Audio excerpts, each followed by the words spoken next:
Daniel capítulo 6. Vamos a orar. Daniel 6. Querido buen Dios que estás en los cielos, te damos gracias, Señor, por tu misericordia, amor y perfecta bondad. Pedimos, Señor, por el servicio y por la predicación que ahora vamos a llevar a cabo. Oramos, Señor, que tú nos concedas la gracia, el gozo y el privilegio de poder ser edificados por ella, animados, alentados. Que tu palabra, Señor, pueda penetrar en nuestros corazones y producir vida. Exhortarnos de ser necesario, traernos ánimo de ser necesario. Pero que en todo el nombre de tu Hijo Jesucristo sea glorificado. Y te pedimos, por favor, que nos muestres a Cristo hoy, Señor. Que podamos verlo tan claramente, Señor. Que podamos verlo tan perfectamente en tu palabra. Que le adoremos como el que se ha levantado de entre los muertos para gloria tuya. Tú eres fiel, Señor. Y tu nombre permanece para siempre. Así que ponemos este Daniel capítulo 6 en tus manos. Edifícanos en tu verdad. Tu palabra es verdad. Oramos en el nombre y en los méritos de Cristo Jesús. Amén. Amén. A lo largo del libro de Daniel hemos sido testigos de una constante. Es esta. Dios gobierna sobre los dioses y las naciones paganas, pero también hay otro elemento que el autor ha estado destacando y es la idea de que Dios gobierna librando a los suyos, a los fieles del peligro. Que al final los fieles triunfan y ese, como les dije, es un tema cardinal que atraviesa todo el libro desde el principio hasta el fin, cuando en el capítulo 12 termina diciendo Daniel que los justos resplandecerán como la luz del firmamento. Así que este sexto relato de Daniel es el último de la primera parte del libro. Recuérdense ustedes, en la introducción dijimos que el libro de Daniel estaba dividido en dos grandes partes. La primera era una serie de relatos que mostraban que Dios gobierna sobre las naciones paganas y guarda a los fieles. Y la segunda parte es una serie de visiones que Daniel recibe que muestran que Dios gobierna sobre la historia futura y también preservará a los fieles en el futuro. Así que, como les dije, este es el último capítulo, el último relato de la primera parte. Y su propósito es mostrar el gran tema que él ha venido desarrollando. Un Dios, como dije, en control del curso de la historia, que a pesar de que el templo y la ciudad donde moraba su presencia y el pueblo habían sido deportados, su gobierno sigue estando en los cielos. Pero, por otro lado, ese Dios guardará a los fieles hasta el fin. Ellos serán librados de la muerte, su memoria no será borrada de los vivientes. Ese es un Dios fiel que no ha fallado a los suyos, incluso cuando todo lo demás parece perdido. Así que este es quizás el relato más conocido de Daniel, junto con el del capítulo 3 en el horno de fuego, los amigos Sadrach, Mesach y Abednego.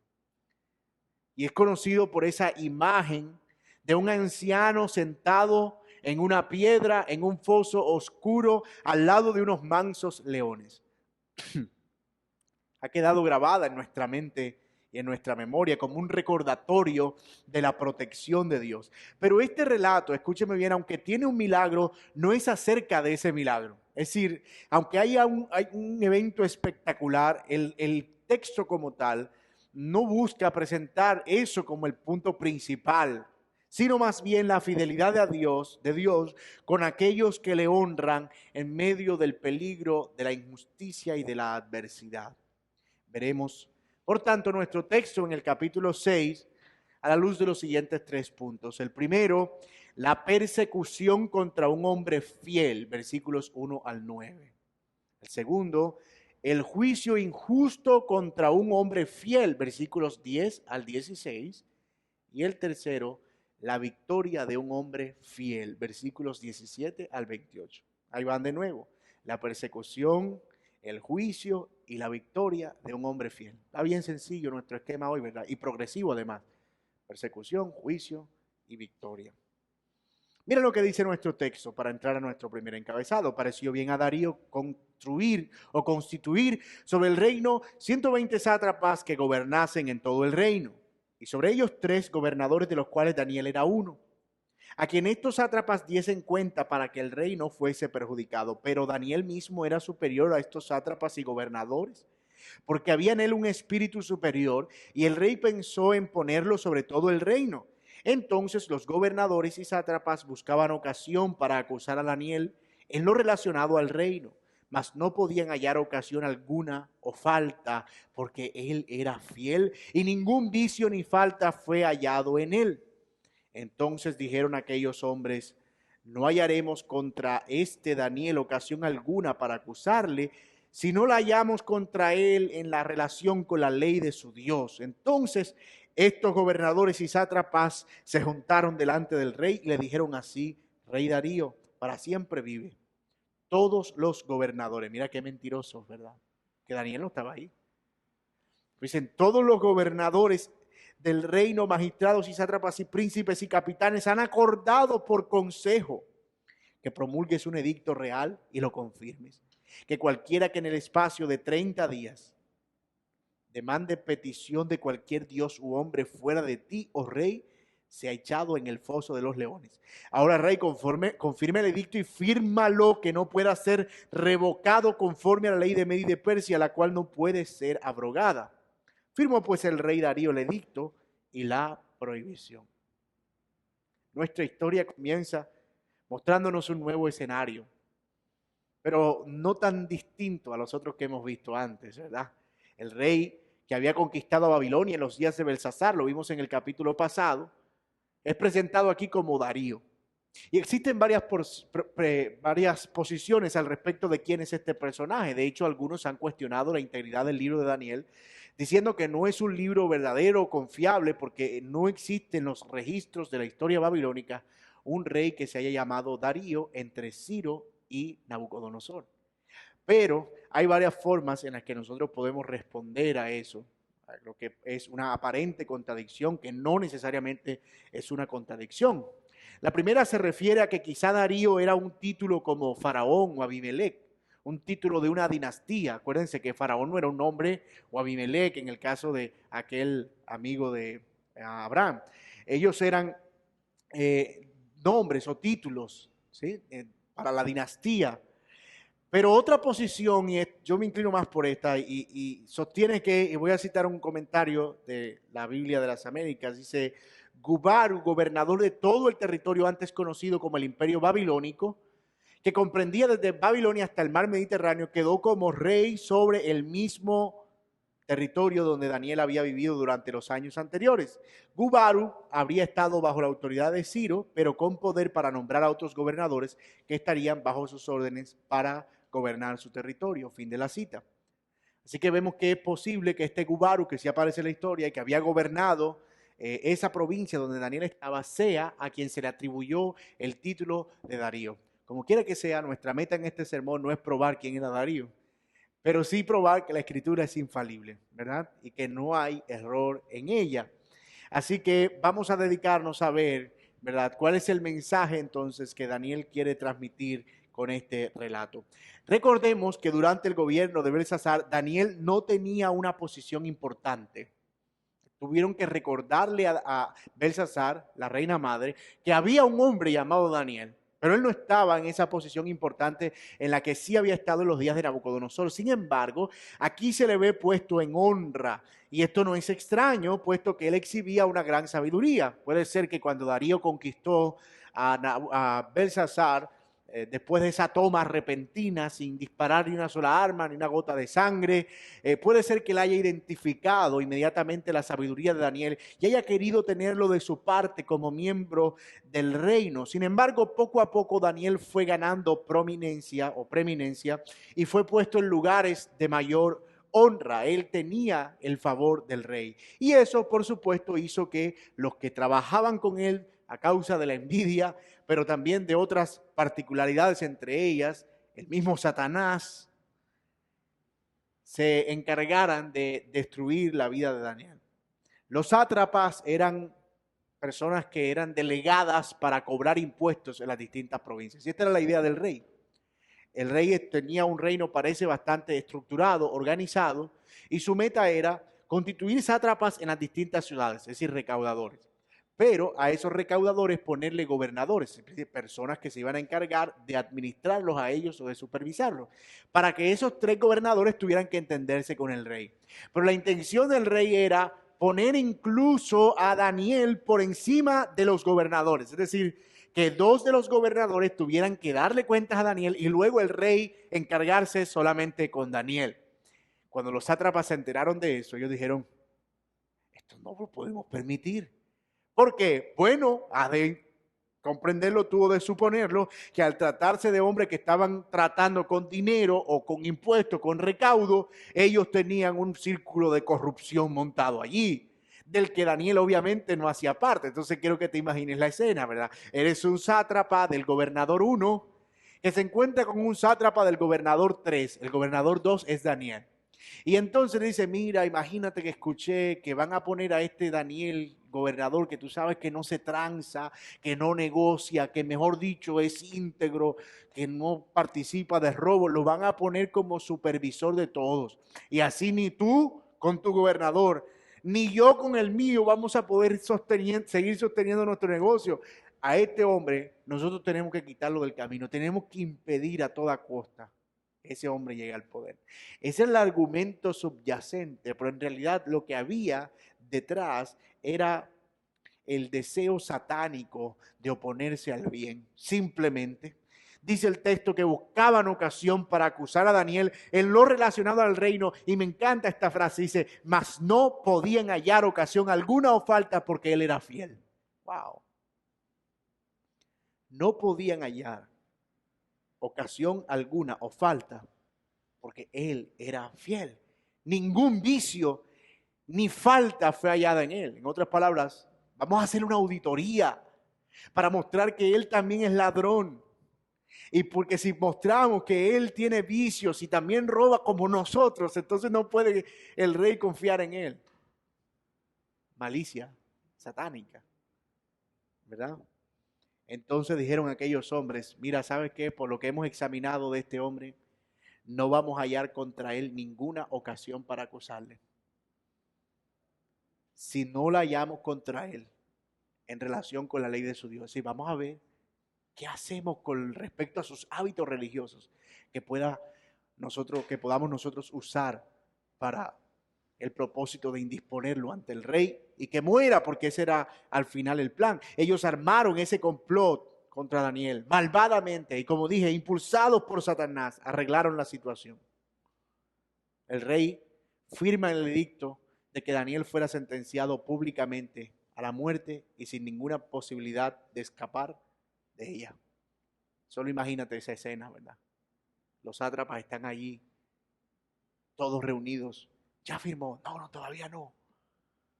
Cuidado, pon cara, dile que es por la ley de Media y de Persia, que si firma no va a poder echar espacio. Sí, yo sé, tengo eso presente. Ya firmó, está firmando. Shh. Y cuando por fin el rey firmó, está listo, está hecho. Ahora solo necesitamos las pruebas. ¿Se lo imaginó?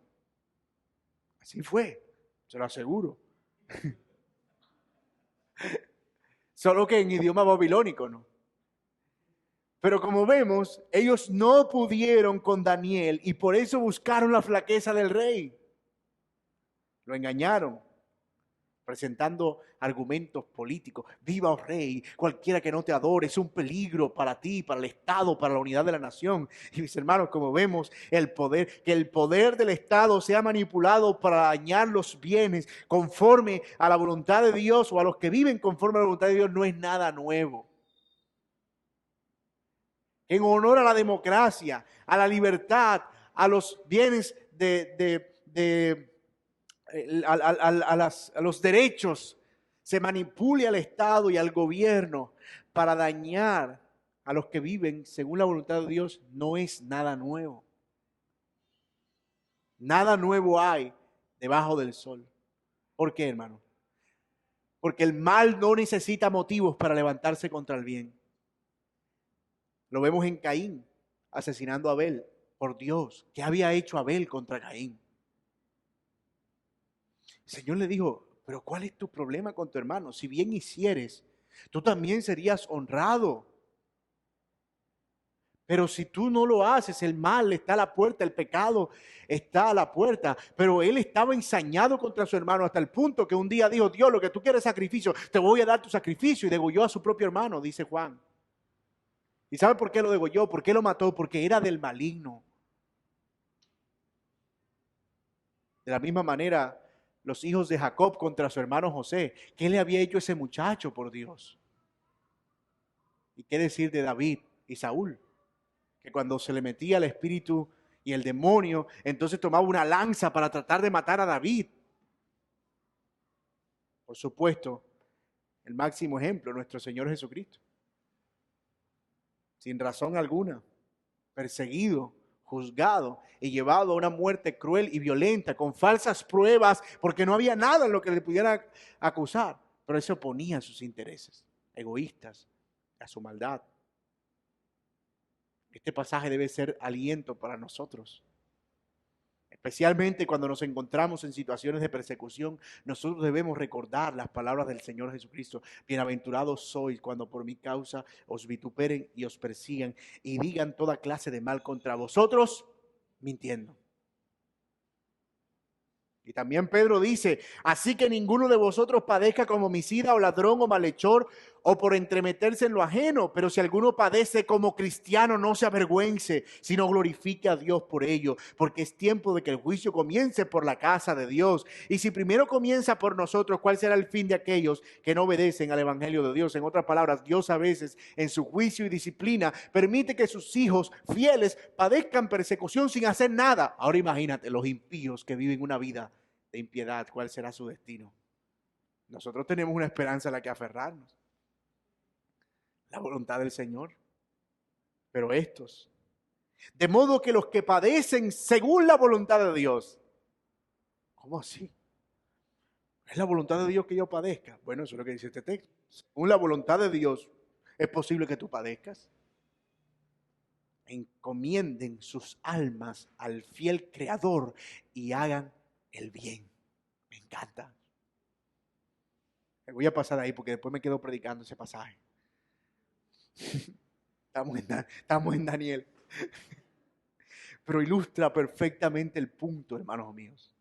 Hay una bienaventuranza, no solo en padecer, siendo acusados injustamente, sino en cómo nosotros respondemos, sabiendo que viene de parte del Señor, que es su voluntad. Para nosotros ser enemigos de este mundo de mentiras, basta vivir conforme a la verdad.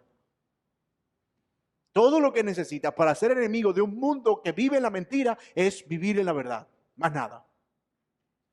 Las personas buscarán toda clase de falta en aquellos que les representan una amenaza moral. Y con ese término de amenaza moral me refiero a esa cosa que siente el que anda en tinieblas cuando ve a alguien que anda en luz.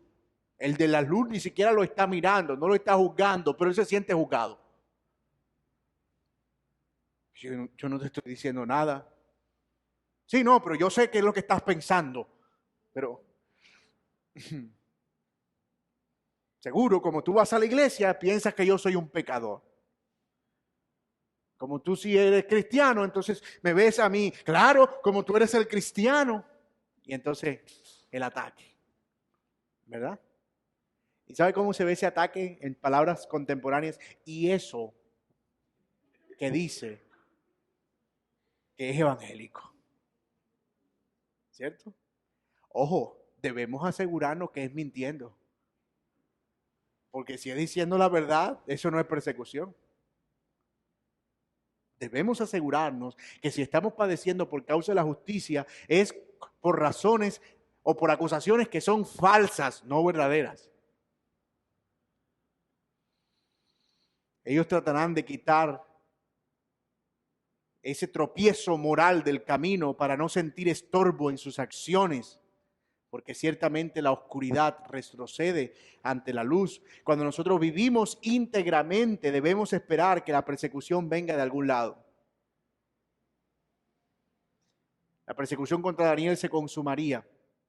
Y nosotros vemos que se consumaría en un juicio inevitable. Luego del engaño que él tenía que enfrentar, la sentencia injusta venía y nadie podía evitarla. Ahora, la reacción de Daniel es algo, mis hermanos, de lo que nosotros tenemos muchísimo que aprender. Mucho. ¿Cómo responde Daniel ante esta situación? Eso es lo que nos lleva a nuestro siguiente encabezado. Miren el versículo 10. Cuando Daniel supo que el edicto había sido llamado, entró en su casa y abiertas las ventanas de su cámara que daban hacia Jerusalén, se arrodillaba 3 veces al día y oraba y daba gracias delante de Dios, como lo solía hacer antes. Así que a la pregunta, ¿qué hizo Daniel? La respuesta es, oró.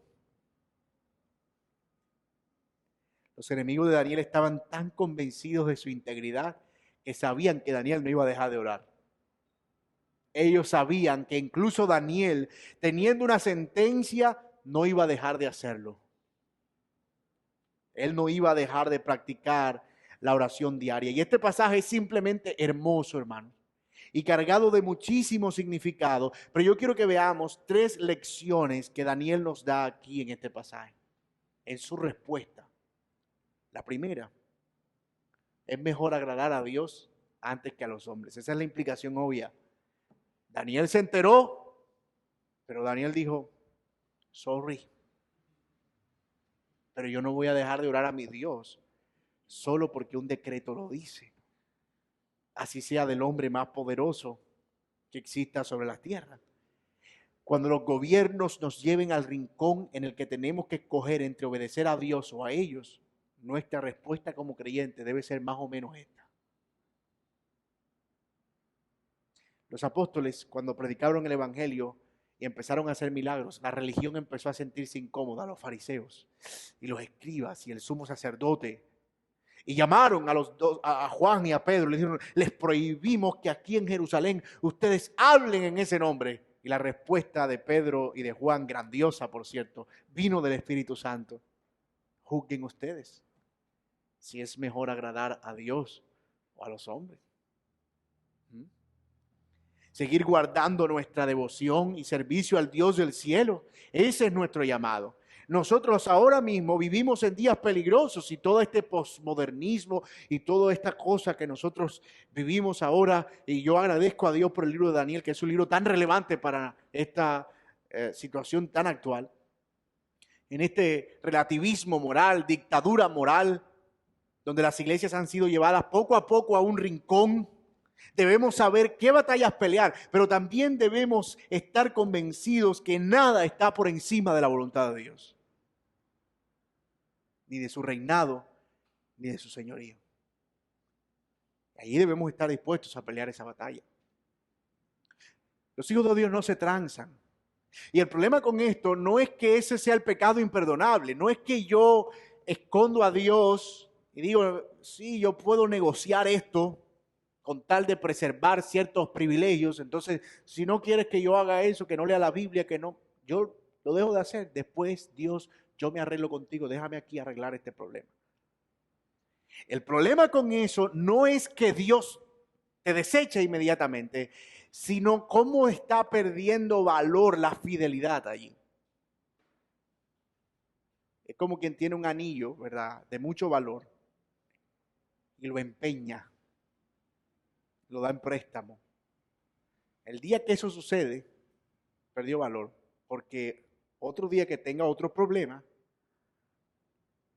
va a pensar, pero ya lo hice una vez y lo voy a volver a hacer. Un anillo, una prenda, lo que sea, una moto, un carro, lo que sea. Ya lo hice, lo voy a volver a hacer. ¿Por qué? Porque lo que eso significaba para él ya pierde valor. Ahora, si eso pasa con lo material, no hay lío. Finalmente es lo material. Y si se perdió, se perdió. Pero cuando eso pasa con Dios, eso es un peligro, porque luego que nosotros perdemos integridad en ese sentido, en esas cosas grandes, cuando vengan cosas pequeñas, más pequeñas que esas, nosotros ni siquiera vamos a pensar en Dios. ¿Por qué? Porque ya estamos acostumbrados a transarnos. O sea, Dios, tú entiendes, Dios, yo tengo que hacer esto. Eso es lo que llamamos integridad. Es la capacidad de mantenernos firmes, sin división, independientemente de la situación que suceda. Por eso, hermanos, mantenernos firmes en nuestras decisiones y mantener nuestras convicciones claras es clave para un creyente.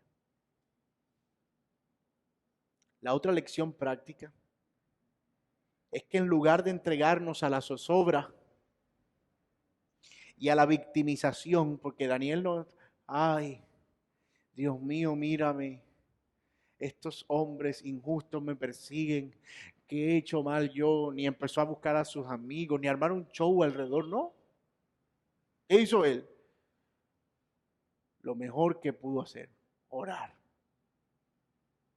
Daniel, dictaron un decreto, dijeron que no puedes orar a tu Dios. Ve qué bien, voy a orar por eso.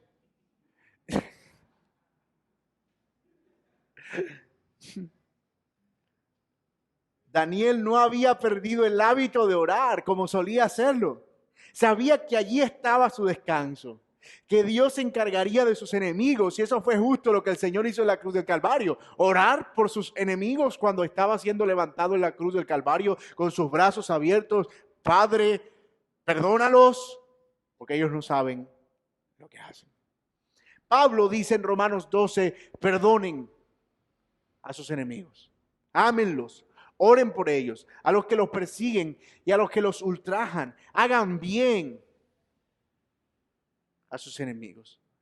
Siempre somos tentados a querer hacer justicia por nuestra propia cuenta. Pero el Señor, mis hermanos, Él pelea por nosotros. Y nosotros estamos tranquilos. Lo mejor que nosotros podemos hacer cuando somos acusados injustamente o padecemos injustamente es apelar a la oración y al descanso en el Señor. Que Dios nos ayude a asimilar su voluntad, que nos haga mantenernos firmes, que nos ayude a resistir al diablo firmes en la fe, para que el diablo huya de nosotros. Pero hay una tercera implicación, y es una lección increíble acerca de la oración. Cuando Salomón construyó el templo, Salomón dijo que cualquiera que orara y lo hiciera mirando al templo desde cualquier lugar, el Señor oiría. Eso fue el día de la dedicación del templo.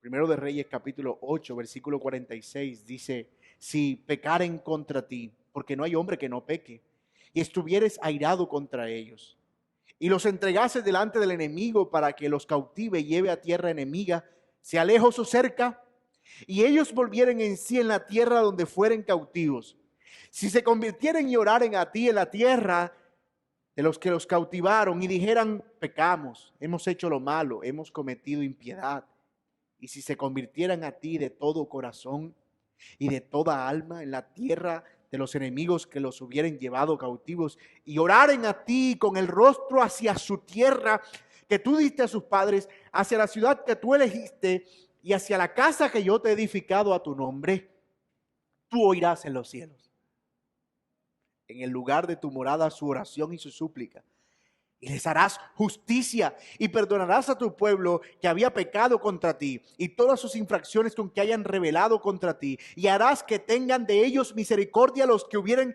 llevado cautivo, porque ellos son tu pueblo y tu heredad, el cual tú sacaste de Egipto, de medio del horno de hierro. Estén pues atentos tus ojos a la oración de tu siervo y a la plegaria de tu pueblo Israel, para que al oírlos en todo aquello por lo cual, para que puedas oírlos en todo aquello en lo cual te invocaren. Es aquí el contenido de la oración de Daniel. Él abre las ventanas de su puerta para orar hacia la ciudad santa conforme a esta palabra. Daniel estaba aferrado a una promesa. Eso es lo que yo llamo orar bíblicamente, orar conforme a la palabra de Dios. No era una oración ritualista, no era una repetición. Es que él todos los días se postraba ahí con una pepita. No, él estaba orando al Dios vivo. Salía del alma de un hombre quebrantado que entendía que Dios oía desde los cielos. De hecho, esto es interesante, hermanos. ¿Por qué? Porque Daniel, en el contenido de esta oración, está pidiendo perdón por el pueblo. Se está arrepintiendo de sus pecados. El templo estaba destruido, los muros en el suelo, pero Dios seguía en su trono y por eso sus manos se extendían hacia Él, hacia el Señor. Amados, a veces las circunstancias difíciles nos alejan de la oración. Estoy en prueba, por eso no oro. Pero el Señor está esperando que en la angustia clamemos a Él. Que en el momento de la aflicción nosotros elevemos un clamor a Él. Al ver a Daniel orando, los hombres inmediatamente agarraron la prueba. Ya, lo tenemos, lo atrapamos. Así que fueron a decirlo al rey. Y aunque quería hacer algo para librarlo, el rey no podía ir contra su propio edicto. ¿Qué es lo que sucede en este caso? Ellos ven a Daniel orando e inmediatamente llevan el informe. Rey, mira, Daniel, el de los judíos, el de la cautividad, él lo hemos encontrado orando, no está orando a ti. Y el rey inmediatamente se angustia. Miren lo que dice el texto. Daniel capítulo 6. Y esto es en el versículo 2. Fueron luego ante el rey, dice el texto, y le hablaron el edicto real. ¿No has confirmado edicto el cual quiere que en espacio de 30 días pida a cualquier dios u hombre fuera de ti, oh rey, sea echado en el foso de los leones? Y respondió el rey diciendo, verdad es, conforme a la ley de Media y de Persia, la cual no puede ser abrogada. Entonces respondieron y dijeron delante del rey, Daniel, que es de los hijos de los cautivos de Judá, no te respeta a ti, oh rey, ni acata el edicto que confirmaste, sino que 3 veces al día hace petición. Miren el 14. Cuando el rey oyó el asunto, le pesó en gran manera y resolvió librar a Daniel hasta la puesta del sol. Trabajó para librarle, pero aquellos hombres rodearon al rey y le dijeron, sepa, oh rey, que es la ley de Media y de Persia, que ningún edicto u ordenanza que el rey confirmare puede ser abrogado. El rey había caído en la trampa. Y estaba triste, pero también con rabia, porque lo habían engañado. Justo cuando el mal está a punto de vencer, hermanos. Justo cuando todo parece perdido. Ya, Daniel está condenado. No hay nada que hacer. Ni siquiera el rey puede hacer algo. Allí es donde el Señor aparece. Y donde la victoria de Dios aparece. Para mostrar su poder y su gloria. Y esto es lo que nos lleva a nuestro tercer y último encabezado. La victoria de un hombre fiel. La victoria de un hombre fiel. Versículo 16. Entonces, el rey mandó y trajeron a Daniel y lo echaron en el foso de los leones. Y el rey dijo a Daniel, el Dios tuyo, a quien tú continuamente sirves, Él te libre. Y fue traída una piedra y puesta sobre la puerta del foso, la cual selló el rey con su anillo y con el anillo de sus príncipes, para que el acuerdo acerca de Daniel no se alterase. Luego el rey se fue a su palacio y se acostó ayuno, es decir, sin comer. Ni instrumentos de música fueron traídos delante de él, y se le fue el sueño. Daniel fue arrojado al pozo. La sentencia tenía que cumplirse. Ese fue el edicto.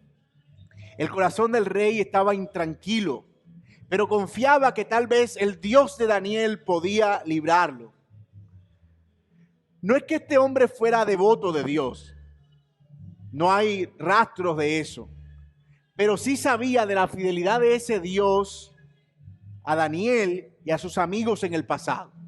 Así que algo había escuchado. Por eso le dice, el Dios tuyo te libre.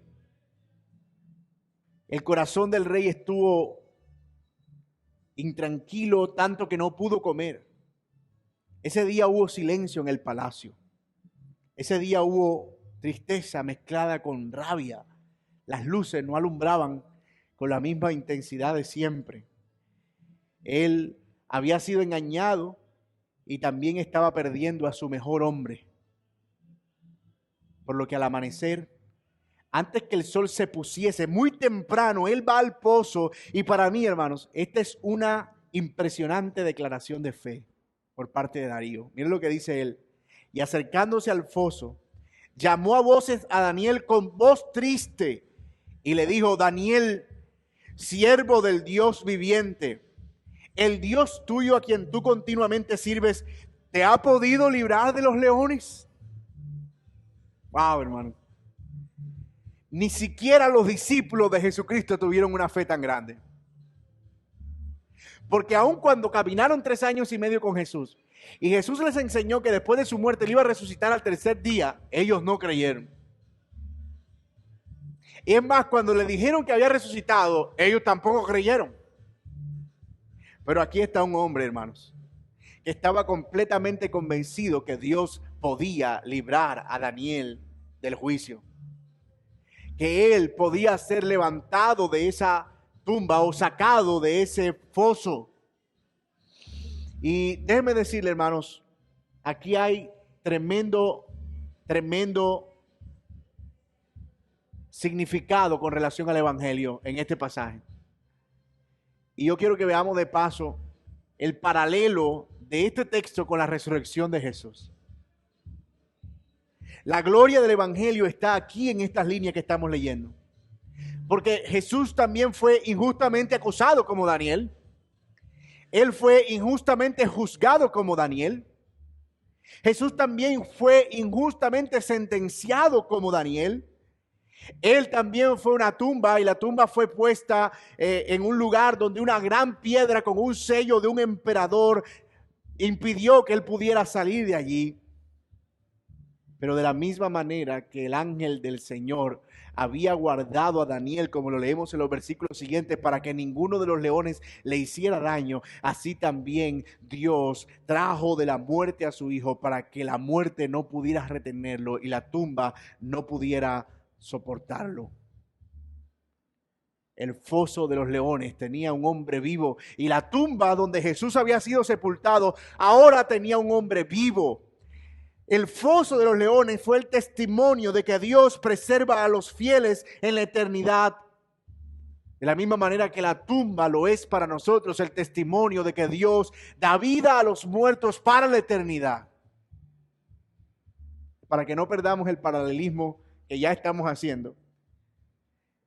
La victoria de Daniel, el ángel que vino y selló la boca de los leones y que hizo que él pudiera permanecer con vida en donde se supone que debía imperar la muerte, vino a ser la condenación de sus enemigos. De la misma manera que la victoria de nuestro Salvador en la cruz vino a ser la muerte también de sus enemigos. Dice Colosenses que él despojó a los principados y a las potestades, triunfando sobre ellos en la cruz del Calvario. La muerte y el pecado murieron en la cruz el día de la resurrección, de su muerte, y cuando el Señor se levanta, su sentencia estaba dada. ¿Dónde está, oh muerte, tu aguijón? ¿Y dónde, oh sepulcro, tu victoria? La cruz la tumba vacía es el testimonio de la victoria de los fieles para la eternidad. De la misma manera que el foso era el testimonio de la victoria de un hombre fiel en Babilonia. Esto es glorioso, hermano. Porque esto es el evangelio de Jesucristo. El capítulo termina con un decreto cargado de mucho significado. Incluso un decreto más explícito que el de Nabucodonosor. Noten lo que dice los versículos 26 en adelante. De parte mía, dijo Darío en decreto, luego de que se alegra y se regocija y de que los malos son condenados. Dice el texto que todos aquellos que se opusieron a Daniel con toda su familia, su mujer y sus hijos fueron arrojados. Fue un juicio tremendo.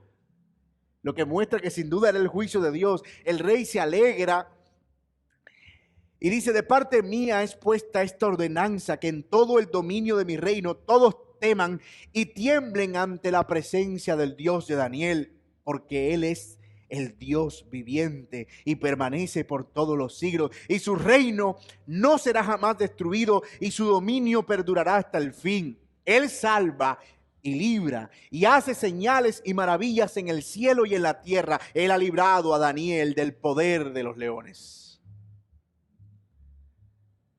Noten, mis amados, cómo se resume todo el contenido del libro de Daniel en este decreto.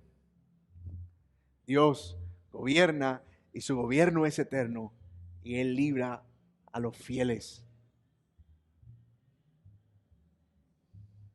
Maravilloso. Al final de la historia, los fieles triunfan y Dios es proclamado por la eternidad. He aquí la gran historia de la redención. Dios librará a los fieles y Él será glorificado por la eternidad. Esa es la historia de la Biblia. Dios librará a los fieles, Él recibe gloria por eso. Y cuando los fieles sean librados, ellos le glorificarán por la eternidad. Bendito sea el Señor por este precioso libro de las Escrituras. Bendito sea Dios por su preciosa palabra. El Señor es fiel. A Él sea toda la gloria por los siglos de los siglos. Oremos. Señor, gracias por tu palabra. Y gracias por mostrarnos que el cielo gobierna, pero que también, Señor, tú guardas a los fieles. Que los fieles triunfan, Señor. Que al final el bien triunfará sobre el mal. Que al final, Señor, la muerte, que será el postrer enemigo, será vencido. Y todo, Señor, cuanto nosotros consideramos una oposición a tu reino en este lado de la eternidad, será destruido, y tú establecerás un reino perpetuo, eterno, que nunca será conmovido. Señor, gracias por tu palabra. Gracias por tu preciosa verdad. Gracias, Señor, porque tú nos has llamado a una salvación tan grande, y porque siendo el Dios que gobierna sobre todo, te ha placido también librar a tus fieles, Señor. Gracias por enseñarnos sobre la oración y sobre el valor tremendo que hay, Señor, en llevar nuestras vidas a una devoción genuina a ti, Señor, amparada en tu palabra y en tu verdad. Señor, concédenos atesorar esta palabra en nuestros corazones y guardarla, Señor, como un tesoro para nuestras almas. En el nombre poderoso de Cristo Jesús te lo pedimos.